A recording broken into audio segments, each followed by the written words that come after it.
बिस्मिल्लाहिर्रहमानिर्रहीम। अस्सलाम वालेकुम वरहमत ल्लाहि वबरकातुह। जैसा कि आप सब जानते हैं कि आज 9 नवंबर है। 9 नवंबर को इकबाल डे भी बोला जाता है। इकबाल डे इसको इस वजह से बोला जाता है क्योंकि ये अल्लामा इकबाल की पैदाइश का दिन है, जो कि हमारे कौमी शायर हैं। उन्होंने हमें ख्वाब गफलत से जगाया। आज इसमें कुछ क्विज़ हैं जो आपके साथ में शेयर करना चाहती हूँ, वो जो कि काफ़ी ज़्यादा बच्चों के लिए हेल्पफुल साबित होंगे, काफ़ी मदद करेंगे उनके ऐसे वगैरह लिखने में, स्पीच के लिए, और उनकी ज़िंदगी के बारे में कुछ चंद एक क्वेश्चन है।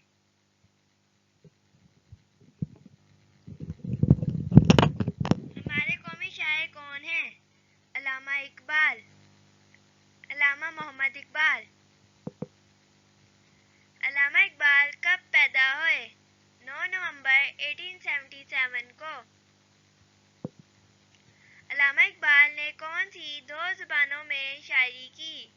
फारसी और उर्दू ज़ुबान में। अल्लामा इकबाल के पास कौन सी आला डिग्री थी? Doctorate, PhD. अल्लामा इकबाल के वालिद का क्या नाम था? शेख नूर मोहम्मद। अल्लामा इकबाल को क्या खिताब मिला? शायर मशरिक। अल्लामा इकबाल की शायरी में मुसलमानों को क्या सबक मिलता है? खुदी का। अल्लामा इकबाल के उस्ताद कौन थे? दाग।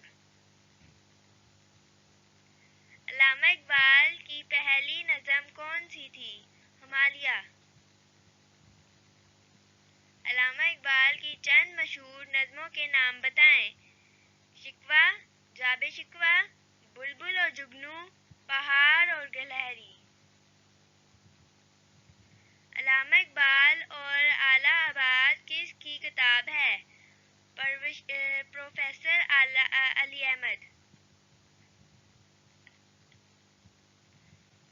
अल्लामा इकबाल आला तालीम हासिल करके हिंदुस्तान वापस आए 1905 में।